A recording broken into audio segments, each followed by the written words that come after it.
অন্যের জন্য শুভ কামনা করলে এটা ফিরে নিজের দিকে আসে, এটা খেয়াল রাখেন। এটা একটা লাইফ হ্যাকস শেয়ার করতেছি, আজীবন কাজে লাগবে। অন্যের জন্য যেটাই ভালো কামনা করবেন এটা ঘুরে আপনার দিকে আসবে। অনেকে বলে হুজুর ওর জন্য দোয়া করে আমার কি লাভ? নিজের জন্য আল্লাহ আমারে মাফ করে দাও, আল্লাহ আমারে সমৃদ্ধি দাও, আল্লাহ আমার বেতন বাড়াও, আল্লাহ আমার ব্যবসা বরকত দাও, আল্লাহ আমার ছেলেরা হাফেজ বানাও, আল্লাহ আমার বউ, আল্লাহ আমার মেয়ে, আল্লাহ আমার আমার আমার সব আমার ভালো আপনি চাচ্ছেন নিজের জন্য, অন্যদের জন্যও চান।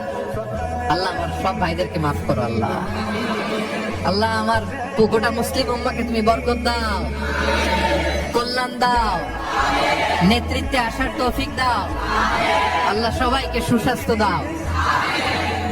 এটা ফিরে আপনার দিকে আসবে।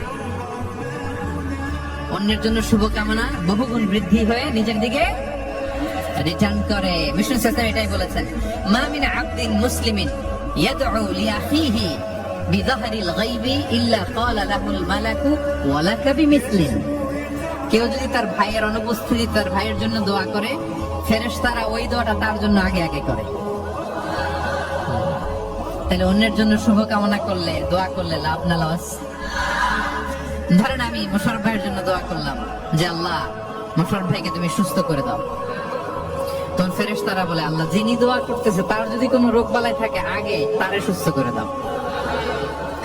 ধরেন আমি বেলায়েত ভাইয়ের জন্য দোয়া করতেছি, আল্লাহ বেলায়েত ভাইয়ের এই সমস্যা আল্লাহ তুমি দূর করে দাও, ফেরেশতারা বলবে আল্লাহ যিনি দোয়া করতেছে তার যদি এই সমস্যা